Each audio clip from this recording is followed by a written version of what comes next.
There are nice cars, there are luxury cars, then there are crazy luxury cars. You know the ones. A really high-trim S-Class, a nicely outfitted Lexus LS.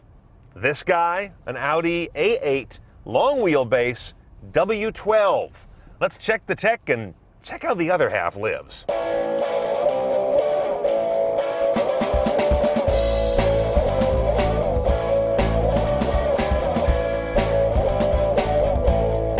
This car starts at 120 grand without any options, so you can assume most everything's in here, and most everything is. Here's the rather familiar Audi LCD screen interface, part of their MMI technology, which is this controller and that screen. You see, it actually hides down in the dash if you find that consumer electronics look too déclassé for a particular drive. But when it's up, I'm reminded that MMI is getting long in the tooth. And when you actually get into the menu layout, it's just kind of weird. It's this idea of 4 corners and then a central display. Come on, Audi. It's time for a complete house cleaning on this system.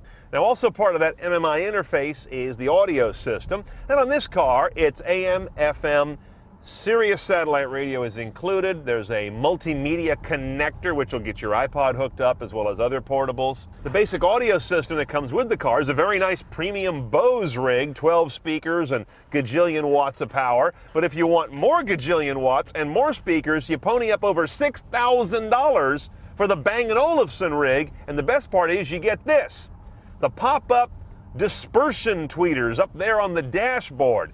The problem is, I don't find that it sounds $6,000 better.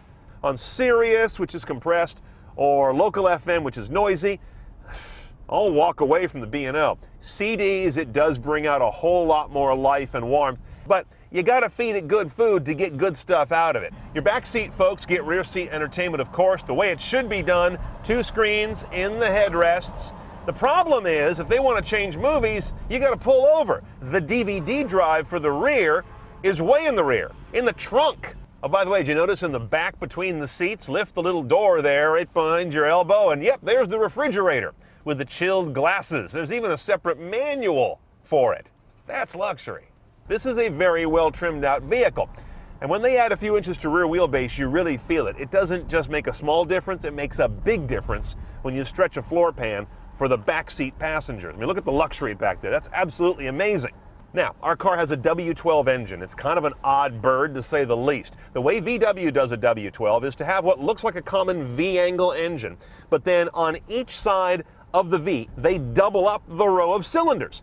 What it allows them to do is get a V-angle 12-cylinder that isn't forever long. It's a short engine front to back because they nested in there left to right. We've got 450 horsepower here, 420 foot-pounds, and it's just silky. It goes out through a 6-speed Tiptronic automatic. You've got very discrete paddles here on the wheel, plus you've also got your shiftable gate here, and drop it back for a sport mode if you want it to shift itself, but more aggressively. The acceleration is plentiful and almost eerily smooth and silent. The downside, of course, is fuel economy. You're looking at 13 city, 19 highway combined as a crappy 15. This is a unique blend of some sporting, some understanding of engineering, and a real strong taste for luxury.